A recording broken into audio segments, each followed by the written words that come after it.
You're most welcome this session. In this session, we're going to have a look at water, sanitation, and hygiene, which we are calling WASH. And WASH is the collective term for water, sanitation, and hygiene.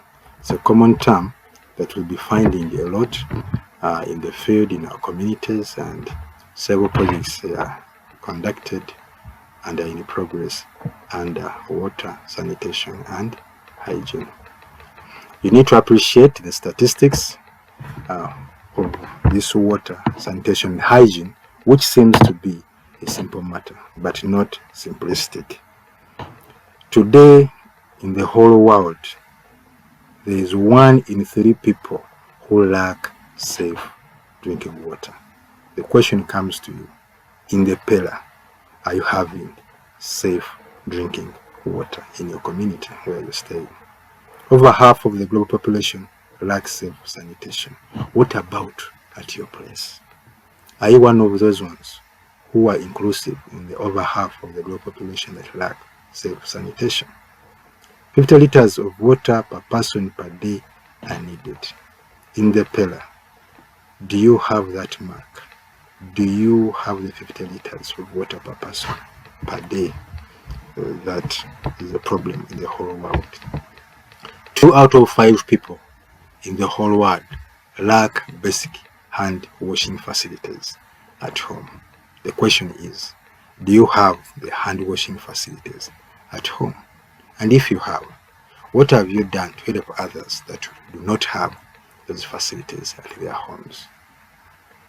207 million people spend more than 30 minutes per trip to collect water from an improved source like a well, like a tap, like a protected spring. What about in your pillar? If it is not there, it is a healthy need, and it is a need that it needs to be addressed. Globally, at least 2 billion people use a drinking water source that is contaminated with feces. The water that you're using in your pillar, isn't it contaminated with feces?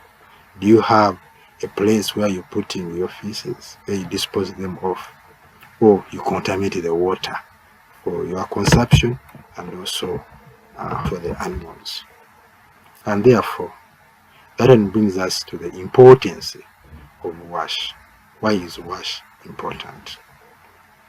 WASH is important because of the public health diseases it causes in the farms and the communities. Examples, we have diarrhea, we have dysentery, we have cholera. These are waterborne diseases. When water is contaminated, it is called waterborne. And these are the just diseases that are within our pillars. Lack of water can lead to infectious skin and eye diseases. Water-related and vector-borne, where you have, for example, stagnant water, it is going nowhere. The ponds, when it rains, they stay there, water stays there. Mosquitoes come and breed from there and get infections like malaria. And also you can have schistosomiasis or bilharzia for that matter. Or the gene worm, as you can see in that picture of the foot, that's called the gene worm. Though it is no longer more common in Uganda, apart from the belt in the West Nile. That's why it is more common. It used to be so common in northern Uganda, but it has gone to the decrease. This is whereby we get them majorly from unprotected wells.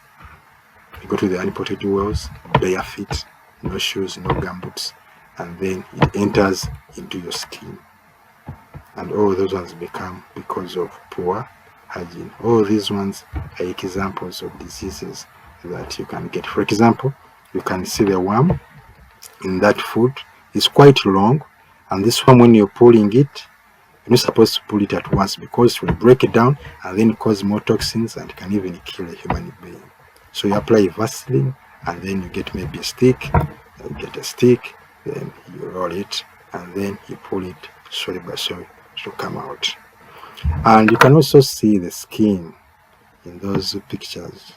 The 2 skins, you can see the legs, which look like there's hyperpigmentation of the skin. Yeah, so like somebody has got burns. That one is bilharzia of the skin. So when you talk about wash, you cannot fail to talk about its cause and the dynamics of it and the outcome of how it interplays with us. You can see we have the yellows, we have the reds. Then we have the different stars. They are the green stars with the H, which means the hygiene, which means the hygiene. We have the S, which means the sanitation, and we have the W, which means the water. They are in blue, and then the brown is in sanitation and brown. So this diagram here demonstrates the interaction between water, sanitation, and hygiene. You can see where the feces are, if they are poorly disposed of. For example, our children in our farms. Even in our farms, if you don't have a latrine or toilet and people are going in the bush in open space, a housefly comes, falls on it. Then from the housefly, from the feces, it will fly to your food which you have not covered. You come from nowhere, you don't wash your hands, and then you eat the food. Then you get the infection, like the ones we have mentioned about the diarrhea. And also we have the feet, we have the flowers, we have the fingers, we have the fruits, we have the food, and we have the faces, which is represented by the mouth. Also, there's an important perspective that we need to understand and really appreciate. That is the layout and accessibility in a refugee camp or in any place where an emergency has arisen. Maybe there was a disaster, people lost their houses, government decides to put them in a place. As a youth promoter, what would you advise the politicians, the administrators, when they are putting people in your pillar, in your community? There are things that you must inform them to promote water, hygiene, and sanitation. For example, you can inform them that for every 250 people, they need a source of water or a place where they can get water, which is enough. And you also need to tell them that such a population needs to have where they are putting a latrine, not to go in open spaces, not defecating in open fields.